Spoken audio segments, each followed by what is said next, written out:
Hello बच्चों, तो चलिए इस प्रश्न को पढ़ते हैं। यदि समाकलन वर्गमूल 2 गुणा वर्गमूल 1 plus sine x D x बराबर -4 कोस ए एक्स प्लस बी प्लस सी, तब ए कोमा बी के क्रमशः मान है। तो यहाँ पर देखो, मैं चारों विकल्पों में से सही विकल्प का चयन करना है। ठीक है, तो प्रश्न में आगे बढ़ने से पहले इस प्रश्न से संबंधित जो मुख्य उदाहरण है उसकी हम चर्चा कर लेते हैं। ठीक है, तो देखो मुख्य उदाहरण क्या हो जाएगी। हम जानते हैं कि साइन एक्स का जो समाकलन है एक्स के सापेक्ष क्या होता है, माइनस का कोस एक्स प्लस में समाकलन का चर सी। ठीक है, तो अब देखो हमें क्या बताया हुआ है कि समाकलन के अंदर वर्गमूल 2 गुणा में क्या है, वर्गमूल 1 प्लस साइन एक्स और डी एक्स, ये किसके बराबर है, -4 कोस ए एक्स प्लस बी। ठीक है, और प्लस में यहाँ पे बड़ा अचर सी है। ठीक है, तो अब हम क्या करते हैं, देखो हम यहाँ से जानते हैं, देखो एक हम ये भी जानते हैं कि साइन स्क्वायर थीटा प्लस में कोस स्क्वायर थीटा, इसका मान जो है 1 के बराबर होता है। साथ ही साथ देखो 2 साइन थीटा कोस थीटा, इसको हम क्या लिख सकते हैं, साइन 2 थीटा लिख सकते हैं ना। ठीक है, तो ये सब हम जानते हैं।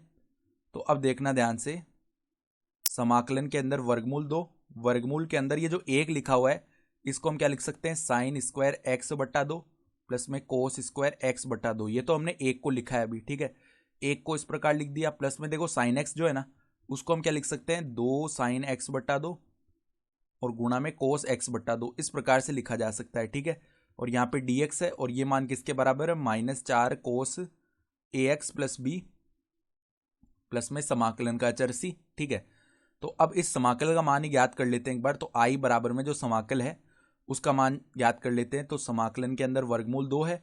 अब अंदर देखो ये क्या बन गया, साइन एक्स बटा 2 प्लस कोस एक्स बटा 2, इसका स्क्वायर बनेगा। अब इसके ऊपर वर्गमूल लगा हुआ है, तो स्क्वायर के ऊपर जब वर्गमूल होता है तो ये पद ऐसे का ऐसा आ गया, साइन एक्स बटा 2 प्लस में कोस एक्स बटा 2, ये पद आ गया। ठीक है, मतलब वो वर्गमूल और जो वर्ग है वो आपस में निरस्त हो गए और यहाँ पे क्या है, डी एक्स है केवल। ठीक है, तो अब हम क्या कर सकते हैं, देखो इसका मान याद करने के लिए हमने क्या किया, देखो हम क्या कर सकते हैं, तो समाकलन के अंदर वर्गमूल 2 को ऐसा क्या ऐसा रहने दिया। ठीक है, अंदर हम क्या कर रहे हैं, देखो यहाँ पे 1 बट्टा वर्गमूल 2 साइन एक्स बट्टा 2 प्लस में 1 बट्टा वर्गमूल 2 कोस एक्स बट्टा 2 किया। क्या देखो हमने 1 बट्टा वर्गमूल 2 से गुणा कर दिया अंदर।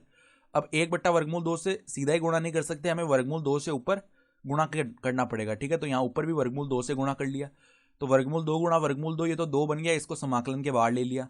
फिर देखो 1 बट्टा वर्गमूल 2 को हम क्या लिख सकते हैं, देखो साइन एक्स बट्टा 2, इसको तो ऐसे ही रहने दिया, और 1 बट्टा वर्गमूल 2 को हमने लिख लिया कोस पाई बट्टे 4। ठीक है, प्लस में यहाँ पर कोस एक्स बट्टा 2 को ऐसे ही रहने दिया और 1 बट्टा वर्गमूल 2 को लिख लिया साइन पाई बट्टे 4।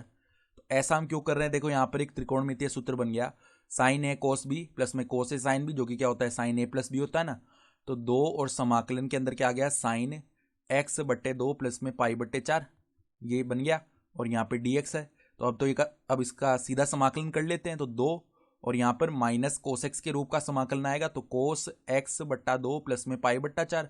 अब देखो एक्स का जो गुणांक है ना उससे हमें भाग करना पड़ता है, तो एक्स का गुणांक यहाँ पे 1 बट्टा 2 है, इससे हम भाग करेंगे तो ऊपर 2 गुणा में आएगा, तो 2 दूनी 4 हो गया। ठीक है, प्लस में समाकलन का चर सी आ जाएगा। ठीक है, तो अब देखो हम ये किसके बराबर दिया हुआ था, -4 कोस ए एक्स प्लस बी। तो यहाँ से तुलना करेंगे ना, तो ए का मान तो क्या आ जाएगा, एक्स का गुणांक यानी 1 बट्टा 2 और बी का मान आ गया पाई बट्टे 4। ठीक है, तो ए का मान तो आ गया 1 बट्टा 2 और बी का मान आ गया पाई बट्टे 4। तो अगर हम विकल्प देखना चाहें तो हमारा जो विकल्प ए है वो सही विकल्प आ रहा है। ठीक है, तो आशा करता हूँ कि आपको ये प्रश्न समझ में आया होगा। धन्यवाद।